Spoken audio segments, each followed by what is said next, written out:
प्रिय क्रांती मित्र हो, जय भीम, जय अशोक, जय संविधान, जय भारत। रामदास आठवले भारतीय राजकारणातील एक महत्वाचं पात्र।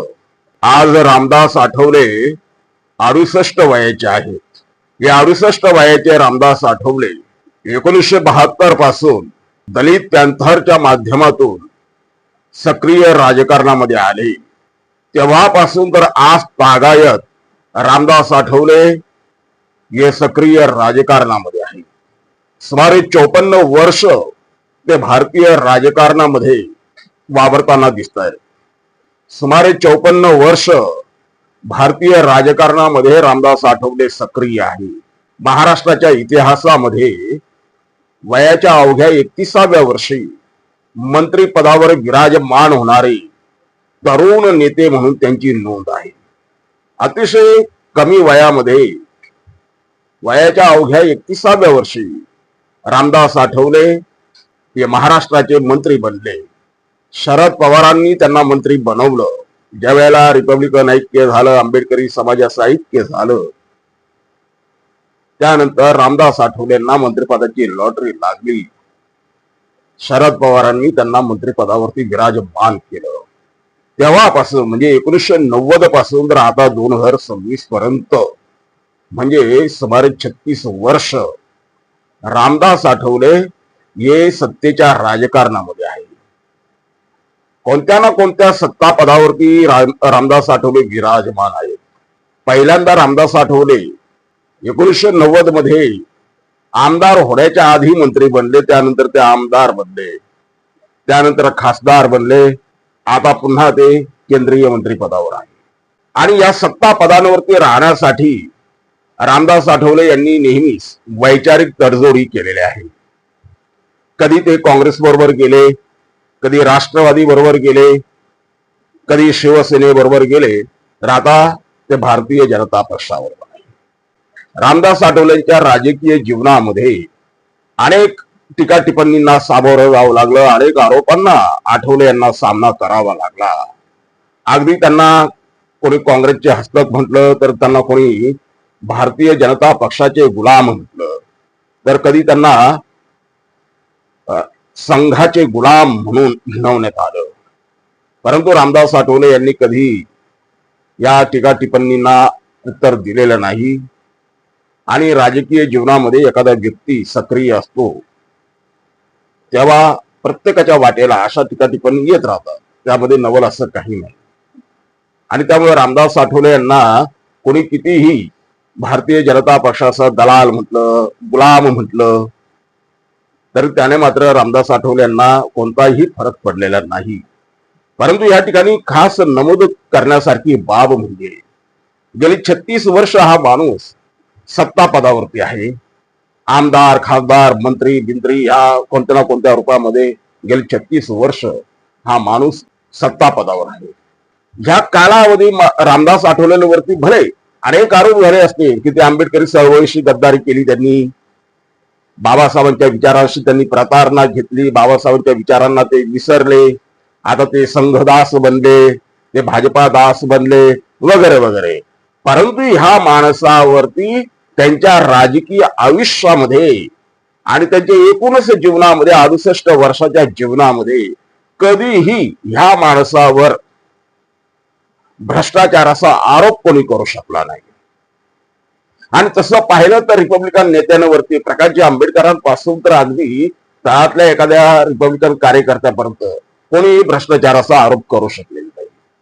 आणि तीच गोष्ट रामदास आठवलेंची, रामदास आठवलेंवरती सुद्धा एकही भ्रष्टाचाराचा डाग लागलेला नाही। त्यांनी रामदास आठवलेंनी कोणत्या पद्धतीचे राजकीय तडजोडी केल्या, कुठं त्यांनी शरणागती पत्करली किंवा कुठं त्यांनी विद्रोही बाणा दाखवला तो भाग वेगळा, परंतु या माणसानं आपल्या चारित्र्याला कमालीचं जपलं, चारित्र्याला डाग लागू दिला नाही। ही गोष्ट आपल्याला मान्य करून चालावी लागेल। अन्यथा आपण पाहतो एक कालचे दीड दमडीचे आलेले नेते बाकीचे इतर पक्षांमधले, साधा गावातला सरपंच जरी बनला तरी करोडची गाडी घेऊन फिरतो। यांचे साधे साधे गल्ली बोळातले कार्यकर्ते जे प्रस्थापित पक्षांचे कार्यकर्ते आहेत तर गल्ली बोळातले कार्यकर्ते सुद्धा गाड्या घोड्यांनीच फिरतात. ज्यांची काल सायकल घेण्याची ऐपत नव्हती असे लोक आलिशान गाड्यांमध्ये फिरतायत. परंतु आंबेडकरी चळवळीतला कार्यकर्ता हा कालही फाटका होता, आजही फाटका आहे. तो भले विचारांनी श्रीमंत आहे, स्वाभिमानाने तो श्रीमंत आहे, परंतु साधन संपत्तीमध्ये, भौतिक साधन संपत्तीमध्ये मात्र तो फाटका आहे. आजही आंबेडकरी चळवळीतला कार्यकर्ता, आमच्यासारखा कार्यकर्ता साधी सायकल सुद्धा घेऊ शकत नाही. आज आमच्यासारख्या कार्यकर्त्यांकडे साधी सायकल तर काय, एक वेळेला बसला प्रवास करायला पैसे सुद्धा नसतात. रेल्वेने सुद्धा आम्ही जाऊ शकत नाही. ही आमच्यासारख्या कार्यकर्त्यांची अवस्था. आणि हेच रामदास आठवले यांनी सुद्धा चारित्र्य जपलेलं आहे. आज रामदास आठवले गेली 36 वर्ष विविध पदांवरती राहिले, सत्ता पदांवरती राहिले, परंतु रामदास आठवले यांना भ्रष्टाचार हा शब्द कधी शिवला नाही. रामदास आठवलेंच्या वाटेला कधी भ्रष्टाचाराचा आरोप आला नाही. परंतु आज मात्र तेच रामदास आठवले ज्याने आजवर आपलं संपूर्ण चारित्र्य जपलं, तेच रामदास आठवले मात्र विनाकारण एका गंभीर म्हणजे बदनामीला सामोरे जात आहे. कोणी प्रशांत वाडिले नावाचा एक तुकार कार्यकर्ता आहे, भ्रष्टाचारी कार्यकर्ता आहे. आता तो कार्यकर्ता आहे की भ्रष्टाचारांचा म्होरक्या आहे. हा जो प्रशांत वाडिले आहे याला पोलिसांनी जेरबंद केलं. 160 कोटी रुपयाचा भ्रष्टाचार ह्या नालायकाने केलाय. 160 कोटी शालार्थ आयडी बनवून देण्याचे, बनावट शालार्थ आयडी बनवून देण्याच्या गोरख धंद्यामध्ये हा पकडला गेला.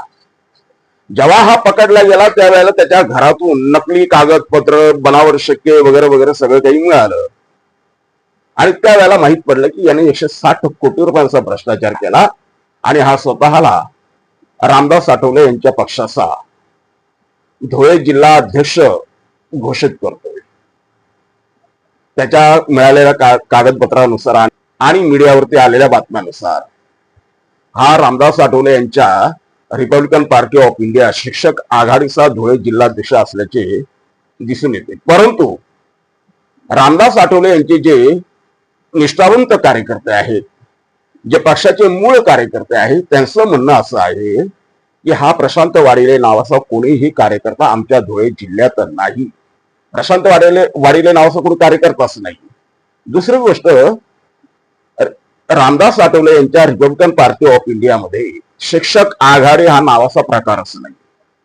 जर पक्षामध्ये शिक्षक आघाडीच नाहीये तर मग त्या शिक्षक आघाडीचा अध्यक्ष आला कुठून? अर्थात रामदास आठवले यांचे नाव घेऊन या नालायकानं करोडो रुपयांची माया समोरली हे सिद्ध होतंय. आज रामदास आठवलेंचं नाव घेऊन अनेक लोक गब्बर झाले, लखपती बनले. मी रामदास आठवलेंचा फलाना कार्यकर्ता आहे, मी रामदास आठवलेंचा फलाना शहर अध्यक्ष आहे, शहर प्रमुख आहे, जिल्हा अध्यक्ष आहे, अशा नकली नावाखाली या लोकांचा गोरख धंदा सुरू राहतो. मित्रांनो, हा धंदा कल्याणपासून तर कोल्हापूरपर्यंत सगळीकडे पाहायला मिळतो. अर्थात यातले काही भामटे ज्यांना रामदास आठवले यांनी पदावरून काढून टाकलेले आहे, पदमुक्त केलेले आहे, अक्षरशः पक्षातून हाकलून लावलेले आहे, असे कल्याणमध्ये सुद्धा अनेक कार्यकर्ते आहेत ज्यांचा पक्षाशी काही संबंध नाही. रामदास आठवलेंच्या पक्षाशी काही संबंध नाही.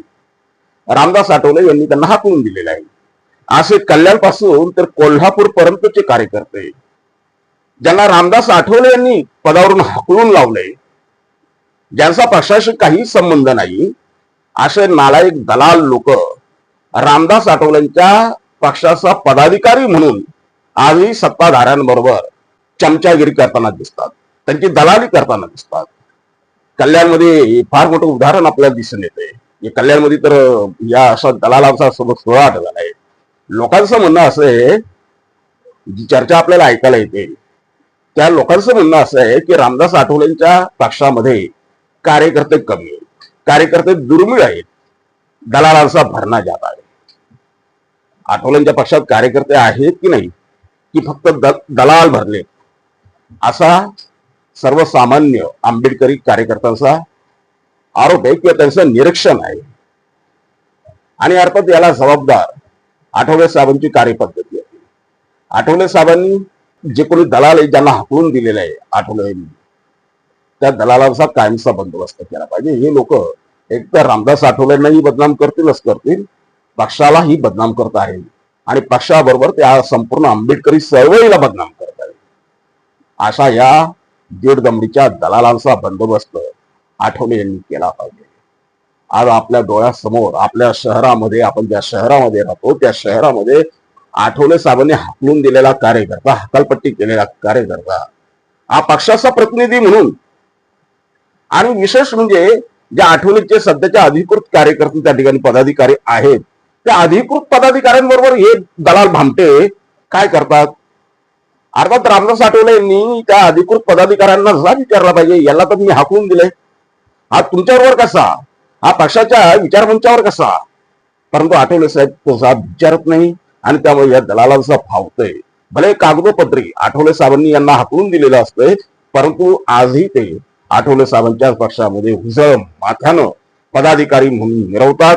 अशा या नकली लोकांवरती आठवले साहेबांनी कडक ऍक्शन घ्यावी, अन्यथा आंबेडकरी चळवळीला, हे आम्हाला आठवले बदनाम झाले काय ना त्यांचा पक्ष बदनाम झाला, अर्थात रामदास आठवले बदनाम झाले काय म्हणजे ते एखादी व्यक्ती बदनाम झाली आम्हाला काही फरक पडत नाही, परंतु रिपब्लिकन नाव बदनाम होता कामा नये, आंबेडकरी चळवळ बदनाम होता कामा नये. आठवले साहेबांनी निश्चितपणे अशा लोकांवरती कारवाई करावी. आणि हो, प्रशांत जो काही वाडिले नावाचा आहे नालायक, त्याचा रिपब्लिकन पक्षाशी काही संबंध नाही. मीडियानं सुद्धा, जे सोशल मीडियावरले काही युट्यूबर आहेत त्यांनी सुद्धा बातम्या देताना काही गोष्टीचं गांभीर्य पाळलं पाहिजे. विनाकारण त्या बातमीमुळे एखाद्या नेत्याची बदनामी होते, पक्षाची बदनामी होते, एकूणच चळवळीची बदनामी होते. हा प्रशांत वाडिले कोणत्याही प्रकारे रिपब्लिकन पक्षाशी संलग्न नाही असं त्यांच्या आठवले साहेबांच्या मूळ पक्षातील कार्यकर्त्यांचं म्हणणं आहे. आणि ते जर खरं असेल तर असे जे जिल्ह्यामध्ये प्रशांत वाडिले आहेत, नकली कार्यकर्ते म्हणून, पदाधिकारी म्हणून जे वावरत आहेत, अशा लोकांना आठवले साहेबांनी कायमचं नेस्तानाभूत केलं पाहिजे. एवढंच आठवले साहेबांच्या सच्चा कार्यकर्त्यांचं म्हणणं आहे. बघूया आठवले साहेब काही ऍक्शन घेतात की नाही. जय भीम. क्रांतिमित्र हो, भीम पॅंथर या आपल्या हक्काच्या यूट्यूब चॅनलला कृपया सबस्क्राईब करून आम्हाला विषमतावादी शक्तींच्या विरोधात लढण्यासाठी बळ द्या, शक्ती द्या, ऊर्जा द्या. कमेंट करा, लाईक करा, शेअर करा.